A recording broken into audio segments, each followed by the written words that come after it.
Well, Sheldon, one of the reasons we are talking about it is because of the work that you have done. I mean, the fact that, I think at one point it was called Speak Out. I think it's, what is it, Respect in Sport.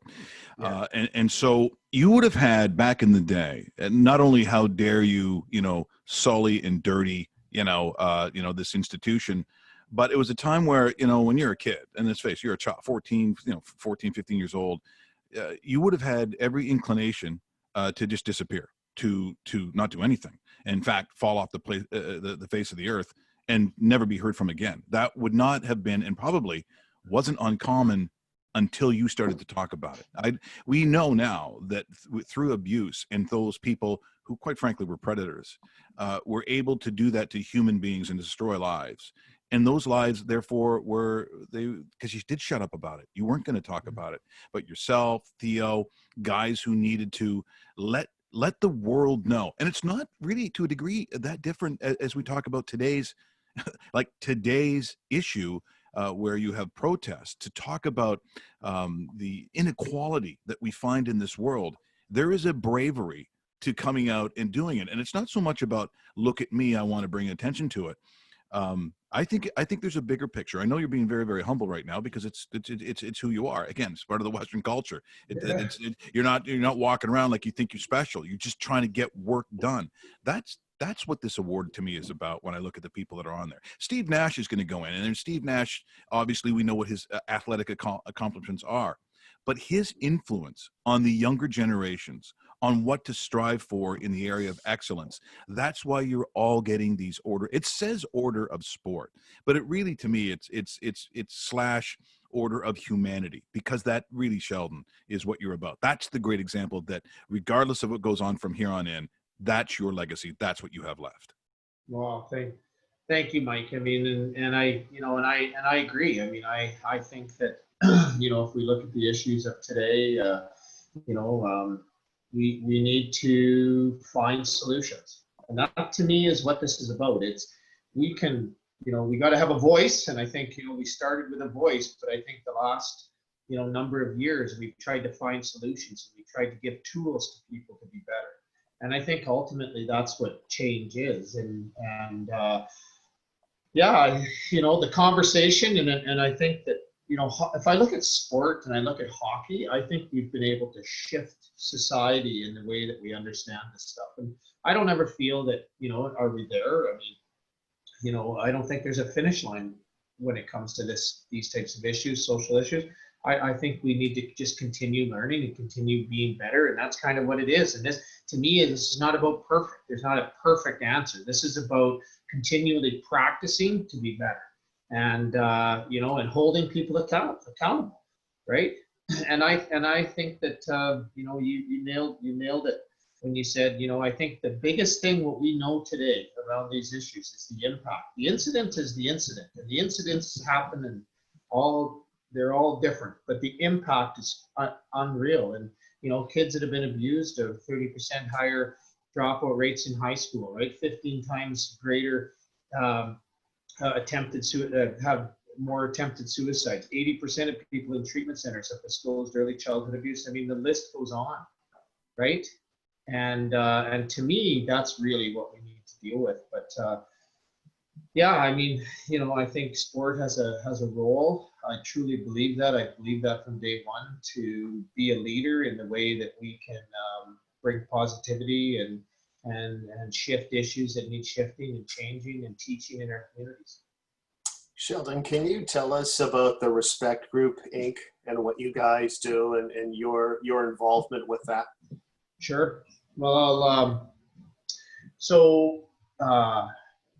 when I rollerbladed across the country, we raised $1 million and gave it to the Canadian Red Cross. And at the time, they were the only organization that did any prevention training around child abuse, and they were the ones that wrote the Hockey Canada Speak Out program in 1997, and I was part of that process for 5 years in hockey, trying to get rolling that out across the country. And they trained every coach, and it was face-to-face type of prevention program. And I remember Nicholson came to my best friend and business partner, Wayne McNeil, and said, is there any way you guys can put this online? So that's when Wayne and I set out to try to deliver this type of programming online to reach everybody across the country with a consistent language and a consistent platform, so that we can actually start having conversations. Because what we found was these issues, it was different here, and it was different there, and it was different here, and this sport was different than that sport. But at the end of the day, abuse is abuse is abuse. Discrimination is discrimination. Doesn't matter what sport you're in. And so that's where we set out. So Wayne and I set out. There was 3 of us. We funded this on ourselves. We both had other jobs. I was farming and running an equestrian center south of town here in Okotoks, and we went along. And one of our early adopters was Sport Manitoba, Jeff Natchuk, and they made it mandatory for every coach in that province, and it was welcomed with great success, and it grew from there. So Jeff is one of those guys that I talk about early leaders. I look at Bob Nicholson with Hockey Canada. I talk about it, being an early leader, people that had the courage to put this in. And I think the shift that we're talking about is back in the day, like in '97, when Hockey Canada had the Speak Out program. If you had a program like that in place, there was other organizations. We were in lots of meetings that said, "Oh, that's a hockey problem, right? That's a hockey problem. That doesn't happen here." But if you had a prevention program and policies around sexual abuse or any of these types of issues, discrimination, that meant that your organization has problems.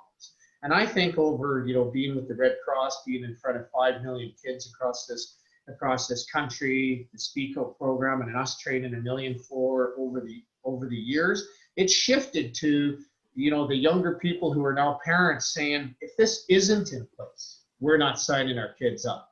And that's been the major shift, right? There's an expectation that organizations are doing the right thing when it comes to abuse, bullying, harassment, discrimination, mental health. What do you have in place, right? And what policies and procedures do you have to actually deal with this stuff if it does happen? And that, I think, to shift an organization like that, that took a lot of time. Well, we're just, again, thrilled for you, simply because we like to see good things happen to good people. I know for yourself, as you said, this is not, you weren't goal driven to say one day, I didn't see it, 10 years ago, you know what, Mike, I got a feeling. I just might get that Canada Hall of Fame thing. Really, Sheldon? I can't believe you're dropping that on me. That was not your intention. And look, as we talk all things, relevant to today, I was crushed, and I understand why, to hear that, no Calgary Stampede. For me, the Chuck Wagons, I'm literally a groupie. To watch the Sutherlands, I scream like a teenage girl when the Beatles show up. Like I can't tell you how much the Stampede means to Alberta and K-Day's up in Edmonton. But I mean, that's just part of, and a very small part of a lot of the problems that we've seen out in my beloved province there. So hopefully we see better days, Sheldon, for that. As you said, you just got crop in, and we just, and again, really hope that we see a nice bounce back for what I think is really the heart of Canada, that being Alberta. Yeah. Well, I think things are coming around. I mean, I think, with COVID, we're getting a little bit more confidence as a country to get out and start moving around, which I think is important. And I think, in Alberta, we've got a hardy bunch out here, and we will find our way, and we'll keep putting the crop in every year until we get it ready. Yeah, absolutely. Hey, thanks so much for joining us this morning. Hopefully I'll get a chance to see you soon, or anybody to see anybody, to be honest. But it's, one of those, right? So you take care. And as I said, hopefully down the road, I'll get a chance to actually see you up close and personal, because I would love that.